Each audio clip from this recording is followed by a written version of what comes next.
Okay. The next condition when it comes to Hilchot Shabbos, what is a malacha that's forbidden from the Torah, is called miskayim.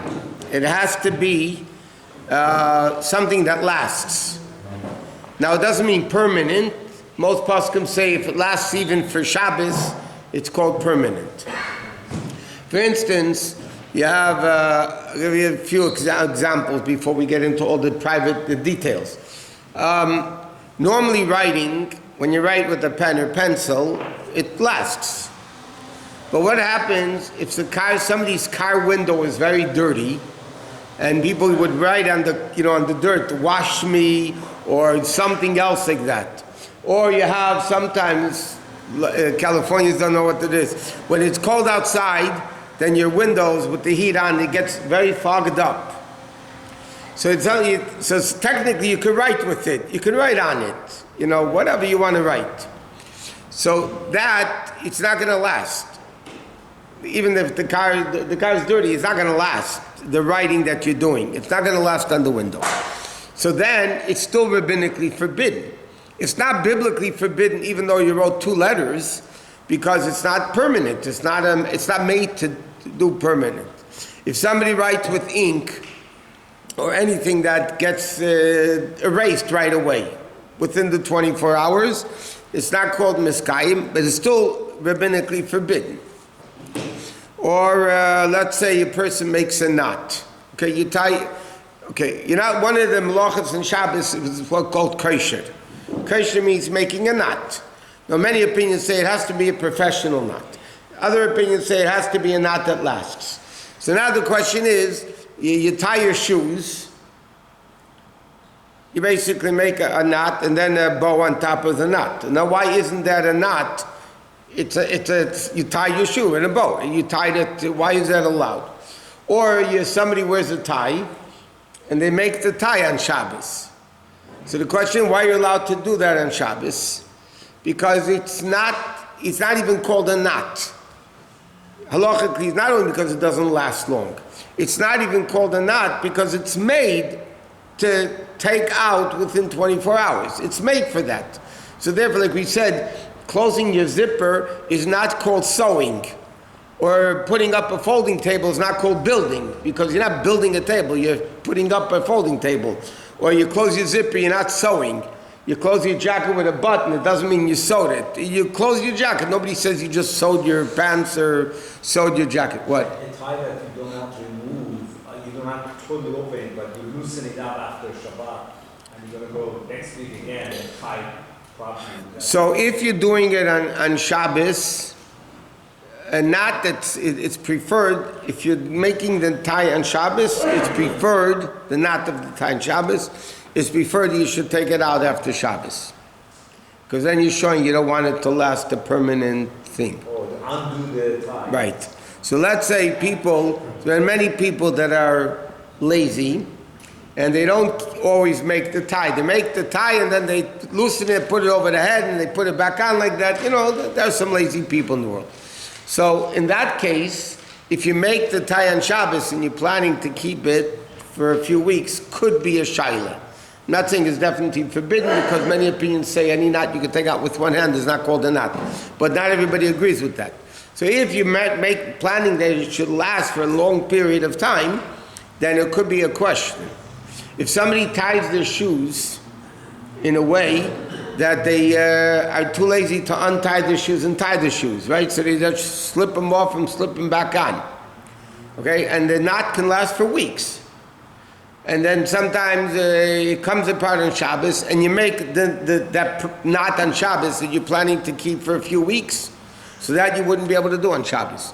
You'd have to make a temporary bow or something like that, because then it's not considered a permanent knot. Otherwise, what? You were saying something. No, I wasn't saying. And a double knot that you're going to for sure open? Huh? A double knot. A double knot, again, it's better not to make a double knot on Shabbos. There are opinions in halacha that if you could take out a knot with one hand, it's not a permanent knot, but it could still be rabbinically forbidden. It's not a kasher shakayam, but it's still rabbinically forbidden. Again, on the tie knot, if you loosen it all the way, is it Still. You undo it, you mean? No, undo it, but you loosen it. Yeah, but so what? The knot is still there. Yeah, the next one. Okay, but I'm saying, what happens if the knot comes out and you want to remake the tie on Shabbos, but your intention is that it should last a few weeks?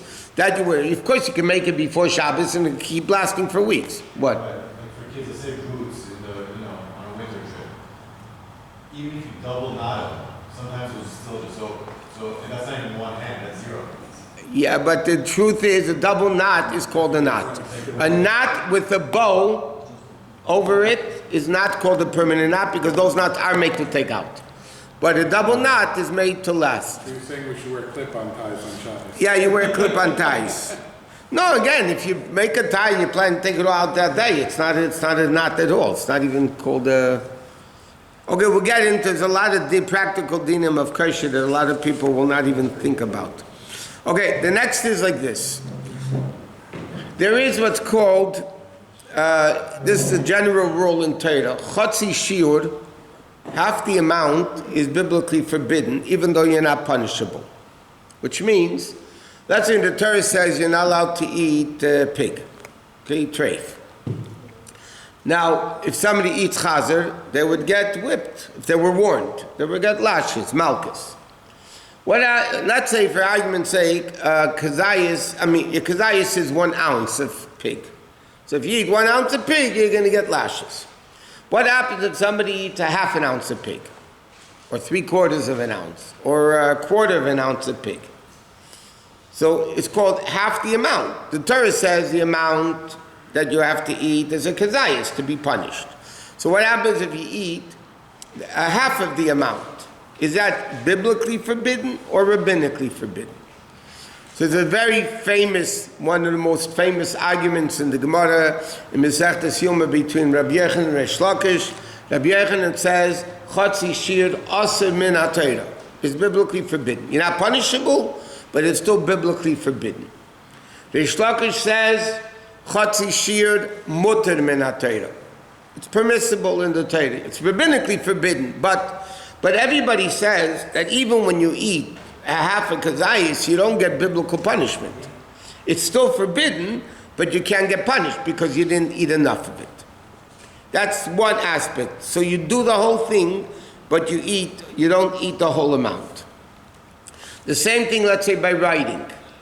The amount of writing, every malacha has its amount, what you have to do, how much of it do you have to do to be chayiv biblically with skila or kodesh or whatever it is. So let's say writing biblically is 2 letters. 2 letters. You can write aleph beis, beis aleph, 2 vavs, 2 yuds. There's an even interesting question.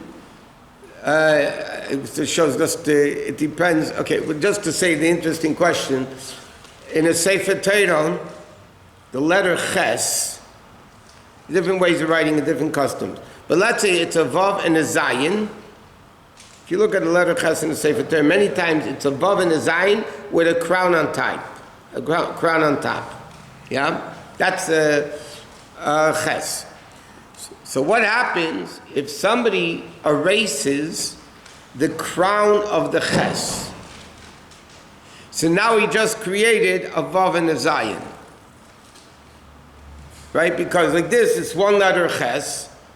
But now by erasing it, you just wrote, the question, 2 letters were written, a vav and a zayin. So is that called writing or not? It's a big argument, just saying that just the point of it.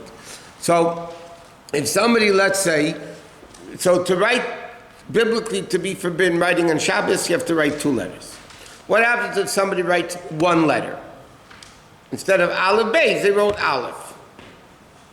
So then again, they did the whole writing, but they didn't do enough of it. So it's still biblically forbidden, but you're not punished for it, because you didn't do the whole malacha. It's an exceptional case that you're biblically forbidden. It's the only thing in Shabbos. You're biblically forbidden from doing it, but there's no punishment, because you didn't do enough of it. But then you have something else. And that's called half of a malacha. In other words, chatzi shiur means I do the whole thing, but not enough of it. I eat the chazer, but only half the amount. I write, but instead of two letters, I write one letter. What happens if you do a half of a malacha? For instance, where do you, there's not too many cases in Shabbos. But one case we were just discussing yesterday. Carrying. Carrying has three parts to it. I pick it up in a private domain, and I carry it out to a public domain, and I put it down. Okay? Let me just explain it. If there's a window open, and my house is a private domain, and out there is a public domain, and I pick up the object in my house with my hand, and stick it out the window into the street, and drop it, so I committed carrying on Shabbos. I picked it up in a private domain, carried it out to a public domain, and put it down. Okay? But what happens, so there's three parts of carrying. Picking it up, carrying, and putting it down. There's three-thirds of the malacha. So what happens if I, let's say, pick up the object in my house, put my hand out the window, but somebody else takes it from me and puts it down. So I did 2/3 of the malacha, and they did 1/3 of the malacha. But it's not that each one did the whole malacha, just not enough. Here we didn't even do the whole malacha, because the malacha by definition means three parts: picking it up, carrying it out, and putting it down. Here I didn't do all three parts. There is an amount, by the way, halacha, you have to be able to, there's a certain amount you have to carry to be chayiv. So if I carried out half that amount, so yeah, then it would be chatzi shir asim min hatayra. But if it's chatzi malacha, so then the din is, it's not mutter necessarily, but it's not only rabbinically forbidden. What? And throwing something from inside a private domain to a public domain. Throwing, the Gemara learns out, is also biblically forbidden, because the bottom line is you picked it up, you carried it by throwing it, and then you put it down.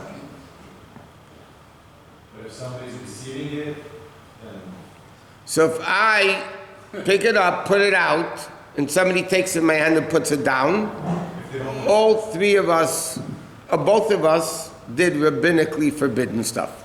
if they don't put it down, they just, So then, until after Shabbos, you mean? they, let's say, okay, example, I live on the second floor, Shabbat, let's say I don't use it everywhere, but I have a guest that does. I toss some keys through the window. You just carried. They hold on to the key, they open the door, they come up and put it back. Yeah, but you threw it out the window. Then from private to. Huh? From inside.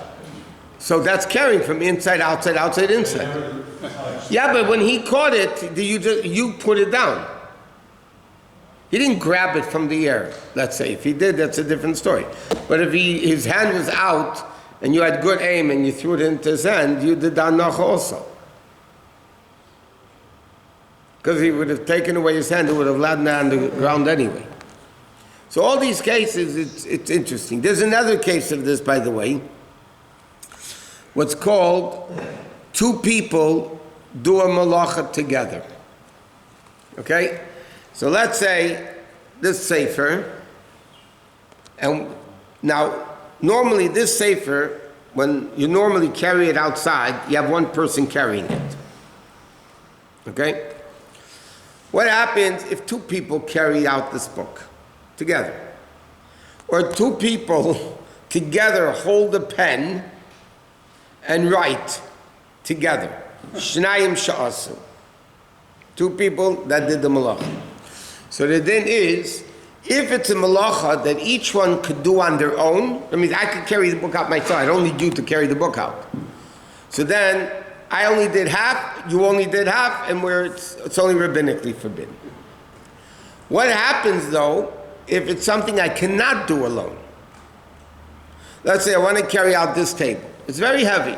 I cannot do it myself, you cannot do it yourself. Together we can carry it out. So then both of us carry out this table. Okay? Then the din is, we're both chayiv for carrying on Shabbos. Why? Because when it's a book, that the normal way of doing it is one person carrying it. Then when two people carry it out, it's not the normal way of doing it. If it's not the normal way on Shabbos, we learned it's only rabbinically forbidden. But if it's something what's called Ze Eino Yochel, Ze Eino Yochel, this guy cannot do it alone, and this guy cannot do it alone, and they do it together, so then halachically, it's considered as if each one did the whole thing, because that's the normal way of carrying such an object. So they'll both be chayiv. Does the shinui thing apply outside of Shabbat, like if the guy's eating the... No. It only applies to Shabbos. If a guy is eating tray for food, throwing it up in the air and catching it, or having it on the table and I'll go like this, yeah, he's chayiv.